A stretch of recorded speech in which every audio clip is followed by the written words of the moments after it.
Good evening everyone. So it's been a while since I've done a video, especially one on patents on locks, so here we go.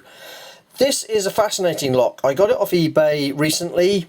Whoever got the second one that came on the market after I'd bought this one got a really good deal, so if you're that person, congratulations. So you paid about £15 less than I paid for this one. So what is it?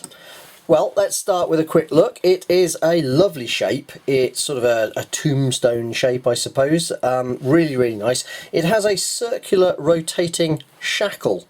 That's what attracted me to it, along with the fact that it has 3 patent numbers on it. So, you know, that's just 3 for 1, really, on my point of view. So it's a bull ring lock. It's designed by a chap called George Hunt Lamb of London, England. And it works like this. Obviously the key goes in. If you open the key cover far enough, the key goes in, goes all the way around, and then is retained. And that's by design, so it's retained in place. You then rotate the bull ring. And so you then have the thing open there, and you can unlock the locking mechanism as such, the bolt, sprung-loaded bolt mechanism. You still can't take the key out, again by design, until you rotate this shackle all the way around and get the click again. So this is now locked. You can now remove the key. Really nice design, very, very simple.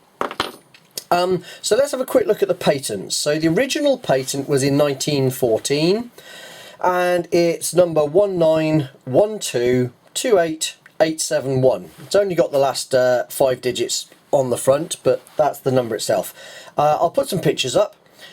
That described 2 things, the first being the rotating shackle, and the second being the locking mechanism that is a bolt from below. Now, the interesting thing about this is it was very, very simple. There was a key, but there were no levers. And the key actually went in upside down, and you turned it, and as you turned it you pulled the bolt down, physically pulling the bolt through a sort of box grid at the bottom of the bolt. So this was upgraded to another patent in 1927, and that patent is 270983. And what that did was it added an additional set of lugs. So instead of just having the single bolt up the centre, you had a 3-pronged bolt that came up and locked within the gap, and then into 2 little ridges that were cut into the shackle. It also added levers and introduced the key retaining concept within the lock. Interestingly, the third patent isn't by George Hunt Lamb, it's by Mrs. Georgina Lamb and Miss Kathleen Nora Lamb. So I am assuming that it is either George Hunt Lamb's wife and daughter, or it may be some other relative, but I'm assuming wife and daughter. And it was in 1943. What that added was a slightly better key retaining system. So there's actually a little pin now that's at about this position here, and it stops the key from moving any further, holds it in place. And it also enhanced the locking bolt mechanism, again just strengthening it up and making it more effective. Interestingly, or at least I think interestingly, this version does not have the triple bolt. As you can see, there is just, hopefully there is just the gap in the centre. There should be, either side of this gap, 2 grooves, which would allow the triple bolting mechanism to work. This doesn't have it.